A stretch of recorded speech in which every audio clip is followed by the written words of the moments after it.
Welcome back to Killer Stories. I'm your host, Bobby Holmes. Last week, Stuart Blues, host of British Murders, was back on the show.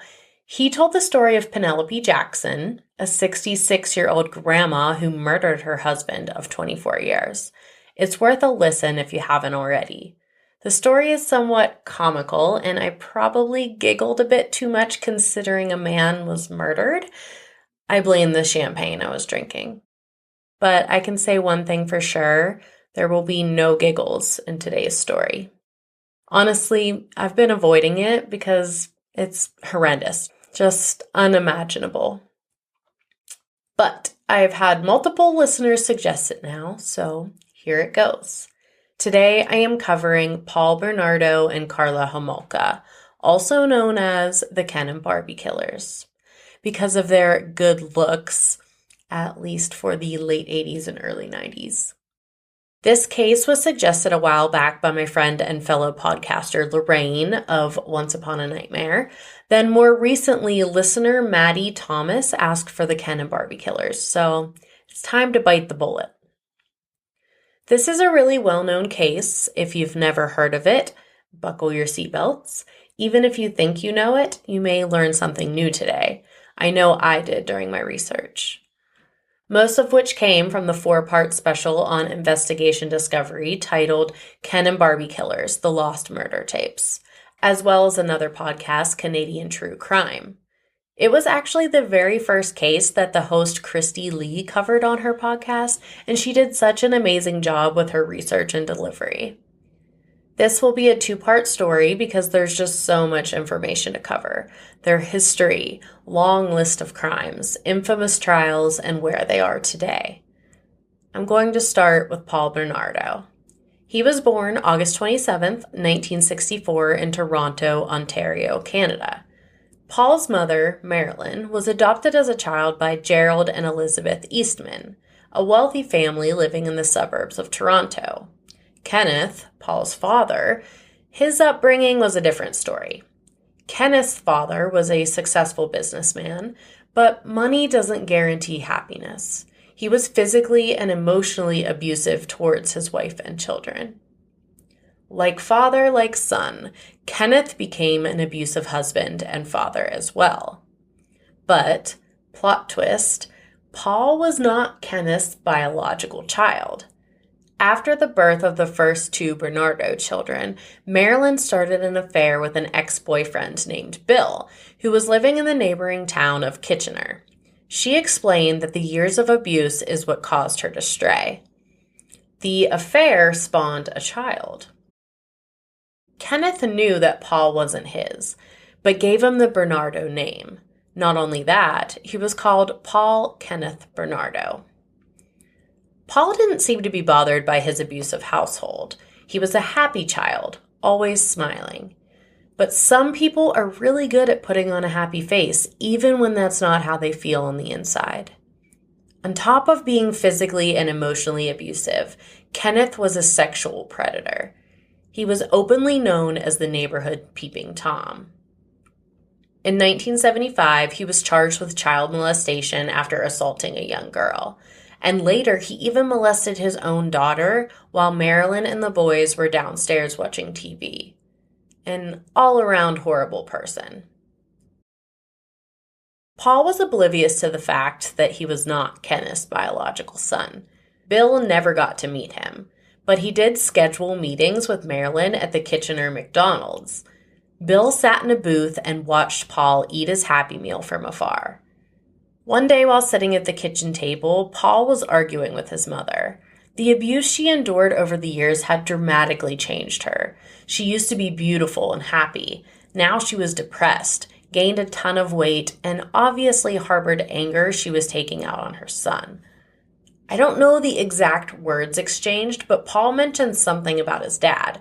Marilyn shouted back, "You think Ken's your father?" She tossed a picture of Bill at him. "That's your father." She stormed out of the room, leaving the picture with Paul. This was the turning point in Paul's life. He was 16 years old. After this, Marilyn literally called her own son a bastard. He was appalled to find out about his mother's affair, and he returned her insults by calling her a slob and a whore. She basically stopped caring for her children, moved into the basement, and mastered the art of social distancing, way before it was cool. Paul attended the University of Toronto in Scarborough. This is where he began to show his true colors. He was considered an attractive guy and was popular with the ladies. In fact, listen to what was written in his 12th grade yearbook. Paul Bernardo, stud, will remember Laurier where he pursued his favorite pastime, meeting females. He plans to become rich and famous so he can go to California and check out the girls on the beach. Paul says the only way to go through life is to go for it. It didn't take long for his girlfriends to experience the real Paul Bernardo. They were subjected to constant public humiliation and physical abuse. He had dark sexual fantasies. Paul was able to talk a few women into fulfilling those fantasies willingly, most of which involved forceful anal sex. Once he ran out of willing participants, because, well, I'm sure we all agree that sounds awful, he began stalking and raping girls in the Scarborough area. Paul's sexual assaults typically lasted 30 minutes to an hour. He gagged his victims and took his time. More heinous than a typical rape, he often used objects like sticks or even his knife. He humiliated his victims by rubbing their face in the dirt and calling them degrading names. These women were all left with bruising. One was stabbed and another with a broken arm. But more than their physical pain, they are forever emotionally scarred. His first victim was 21 years old. I will not be name-dropping any of the rape victims for their privacy. On May 4th, 1987, Paul attacked her in the front yard of her parents' house. Just 10 days later, he followed a 19-year-old girl home where she lived with her parents. While walking around to the back door, Paul attacked her. The sexual assault lasted an hour. That's an extremely long time, and honestly, pretty ballsy. Her parents could have come outside to look for her at any time. But Paul Bernardo was a confident man. He basically worshipped the novel American Psycho. I'm sure he related to the character Patrick Bateman in being a narcissist. July 27th, he attempted to rape again. This time, the girl fought back. Paul decided it wasn't worth the fight and took off. Luckily, she only had a few bumps and bruises. I know everyone's fight or flight response is different. Sometimes doing what you're told so no one gets hurt seems like the right thing to do. But I think it pays to fight back. If you're walking alone, carry a self-defense keychain or pepper spray. It might seem silly, but it could save your life. After this failed attempt, Paul laid low for nearly 6 months. He decided from now on he would bring a knife along. December 15th, 1987, he followed a 15-year-old home as she walked alone from the bus stop. She became his third rape victim. Police were now alerting the media to a series of rapes in the Scarborough area and warned women to be cautious, especially near bus stops or when walking alone at night. Just 1 week later, on December 23rd, Paul raped a 17-year-old girl. Police believed these 4 rapes were committed by the same person and referred to this man as the Scarborough Rapist. His next attack was on April 18th, 1988. Same deal. Stalked a 17-year-old girl leaving the bus station. On May 25th, an investigator who was undercover at a bus station saw Paul hiding behind a tree. He was observing girls as they got off the bus. The investigator approached him, but Paul took off running. This close call didn't slow him down. In fact, he attacked again just 5 days later. But he decided it was too risky to stay in Scarborough. The attack was in Clarkson, a town about 25 miles southeast. October 4th, he felt confident enough to return to Scarborough. The woman he attacked decided to fight back. She was not sexually assaulted, but unfortunately was stabbed twice in the struggle, requiring stitches. The evening of November 16th, Paul raped a 17-year-old girl in her backyard. Enough was enough. The town was in a complete frenzy. Scarborough police dedicated a task force to focus solely on the Scarborough Rapist case. His next two attempts failed, one in December of 1988 and then again in June of 1989. He was either chased away by onlookers or gave up when the victims fought back. But a rapist is a rapist. Nothing is going to stop Paul Bernardo. August 15th, 1989. His next attack was on a 22-year-old woman and was considered especially heinous that lasted 2 hours. November 21st, he attacked a 15-year-old. He stalked her leaving the bus shelter. December 22nd, a 19-year-old in an underground stairwell. And finally, May 26, 1990, a 19-year-old felt like she got a good look at her attacker. He snuck up beside her and they walked together a few strides before he attacked. She looked right at him. The victim contacted police, who created a composite sketch of the, quote, good-looking Scarborough rapist. The sketch strongly resembled Paul Bernardo. If you're watching on YouTube, I'll put up a comparison for you. I think the nose and eyes are spot on. The victim agreed and said the eyes in the sketch frightened her. The task force went door to door showing the sketch and asked if anyone had seen this man. Hundreds of tips were called in, and after 2 months, police received multiple tips that Paul Bernardo fit the description of who they were looking for. He was formally interviewed. The Golden Boy played up his charm and won over the investigators. He even agreed to a DNA collection. Guilty people don't do that, right? We all know how long it takes for things to be tested. In the year 1990, for some ridiculous reason, there was only one person who was able to complete these DNA comparison tests. If I knew this was in such high demand, I would have chosen a different career path. I mean, honestly, working in a lab helping catch bad guys does sound like fun. Years would go by before they actually reached Paul Bernardo's DNA sample. Jumping back in time to October 17th, 1987, Paul had committed his first 2 rapes. This is when Karla Homolka comes into the picture. Karla wanted to become a veterinarian. She had always loved animals, working the past few years at a pet store, but now, at age 17, she was working as a vet tech. She met Paul while in Scarborough attending a work conference, although she admits she was really there for the party scene. I can relate. When I was 22, I went to Las Vegas for a dental hygiene convention, and way more time was spent pool parties, club hopping, and gambling. I hate saying I can relate to this woman in any way because, as you are about to find out, she is pure evil. Carla and a coworker spent the night out partying and retreated back to their hotel. Realizing they were quite hungry, they walked downstairs to the bar area and ordered some food. They were both wearing their pajamas. That night, Paul Bernardo and a friend were in the same hotel bar. He was immediately drawn to Carla. He flirted and picked on her for wearing pajamas.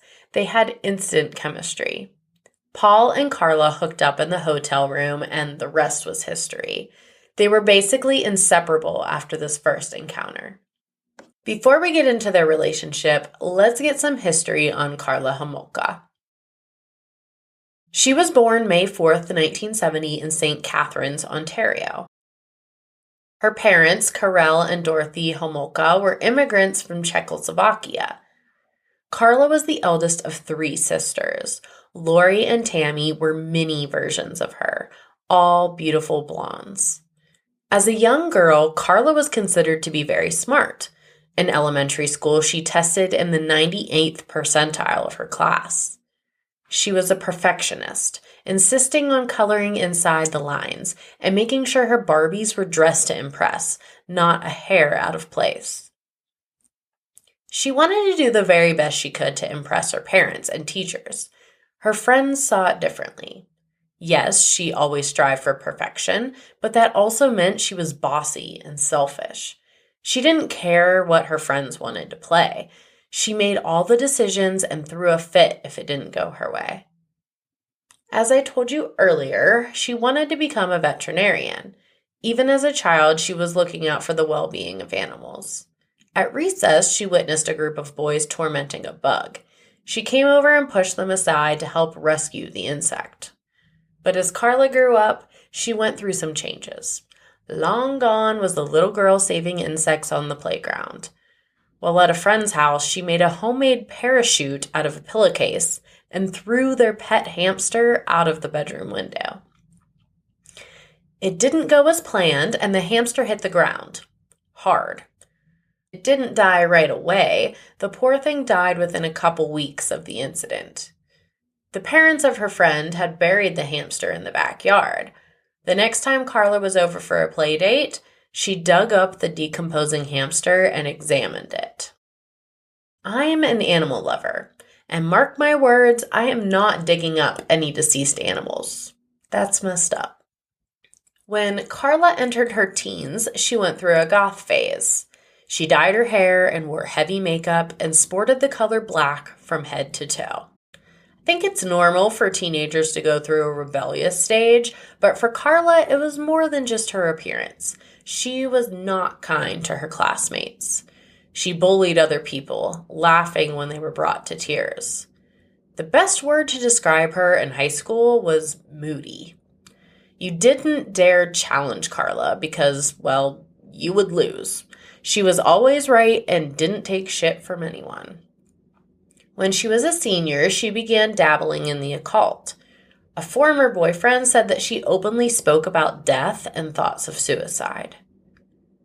Things at the Homolka home weren't the greatest. Perhaps that's why she was so moody.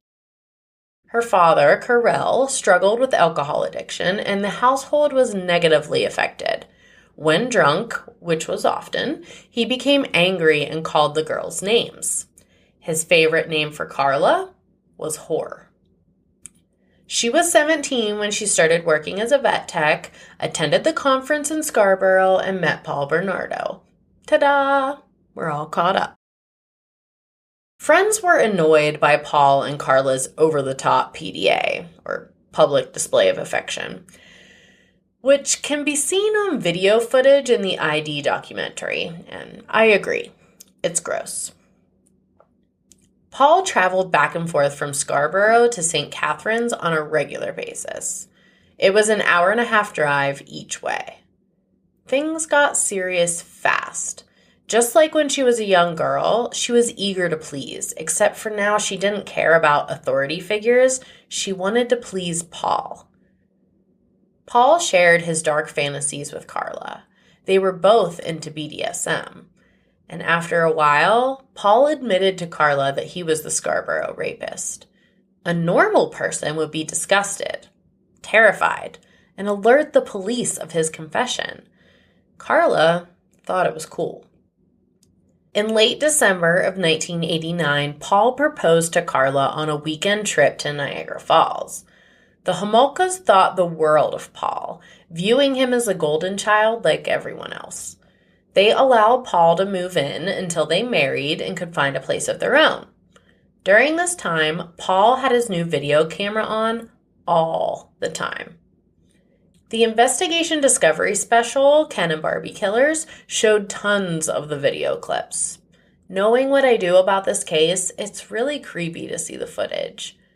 He and Carla seemed blissfully happy, giving each other sultry looks and flirting from behind the lens.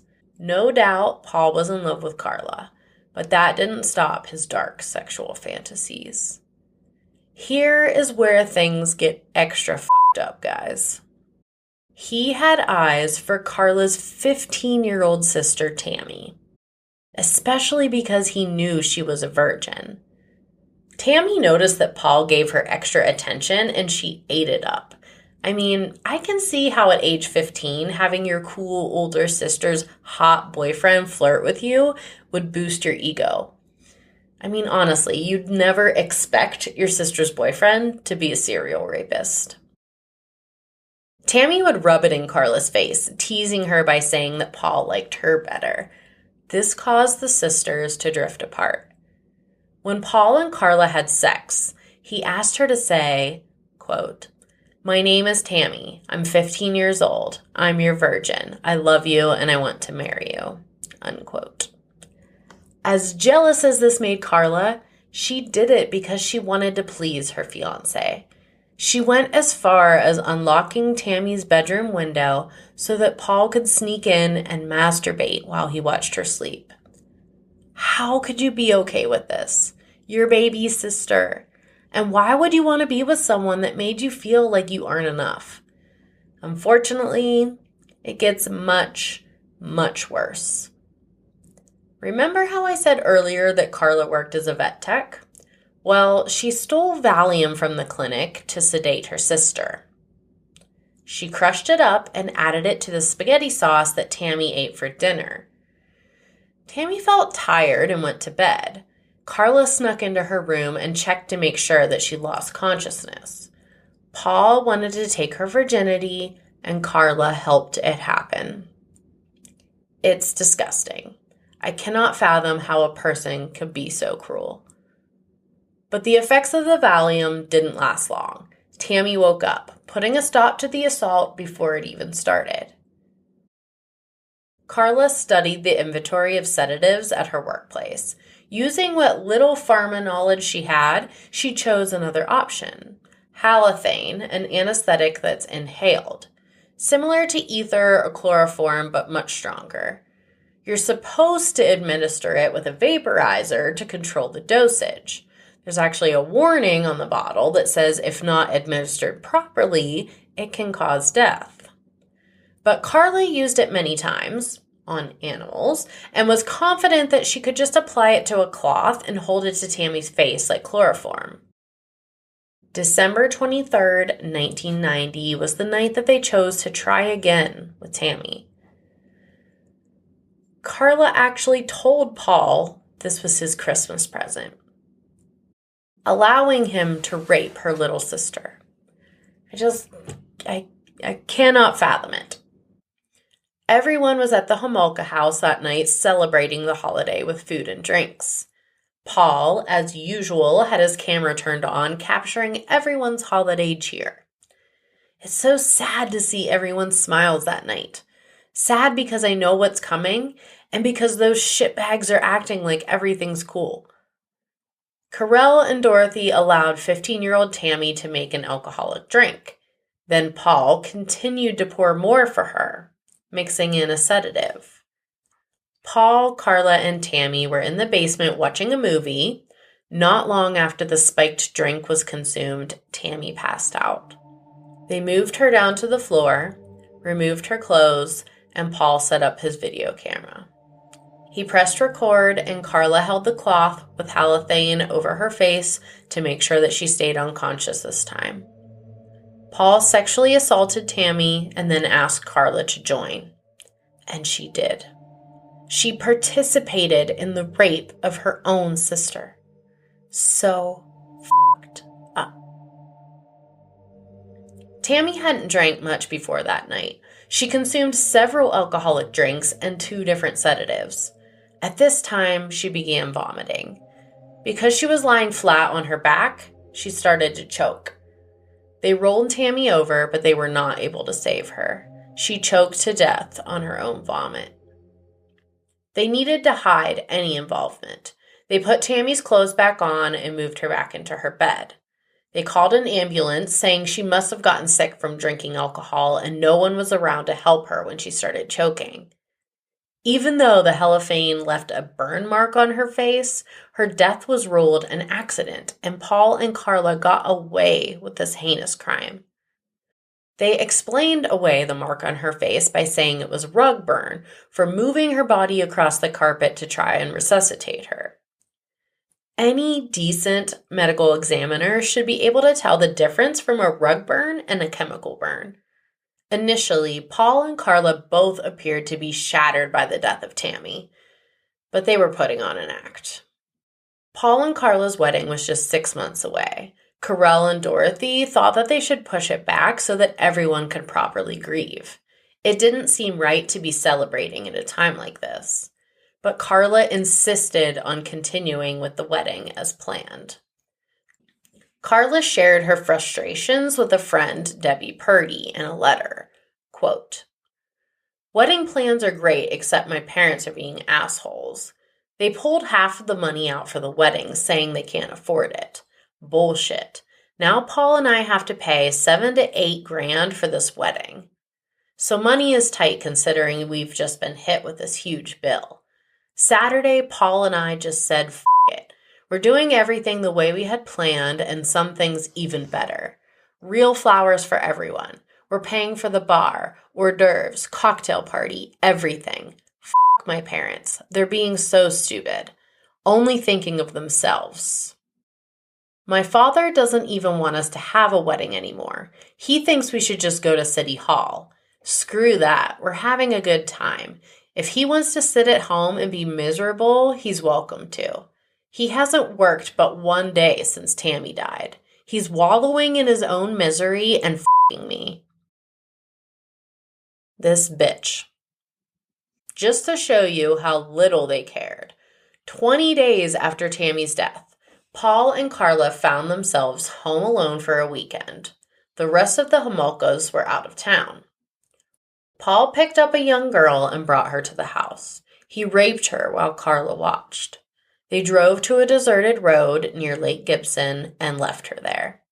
Paul and Carla referred to her simply as January Girl. Obviously, neither of them feel any remorse for their actions. And guys, this is just the beginning. I'll be back next week with the rest of this horrific story. On a lighter note, let's give a listener shout out. I've gotten quite a few new reviews on Apple Podcasts, so thanks for that. This 5-star review was left by Nina Ben. "I have been listening for months and I can't get enough. I enjoy this host and the structure of the show. There isn't weird or loud background noise like some podcasts. The host has a pleasant voice and doesn't have a lisp or irritating habit that distracts you from the story. The shows are well researched and she gives great background info. Can't recommend enough. Thank you for the content." You're welcome, Nina Ben. I'm glad you haven't picked up on my irritating habits yet. I'm just kidding. But seriously, I appreciate everyone who listens and shares the show. If you have a moment to hop on Apple Podcasts and leave a written review, or now on Spotify, they have a new feature where you can leave a rating. 5 stars are preferred. Also, make sure you go listen to this week's episode of British Murders. I guest host with Stuart Blues and tell the story of Mark Twitchell, aka the Dexter copycat killer. You can follow me on Facebook, TikTok, and Instagram at Killer Stories Podcast, and I'm on Twitter at Killer Stories PC.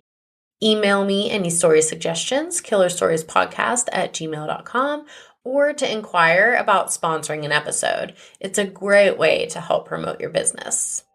Thanks so much for listening. Until next time, this has been a killer story.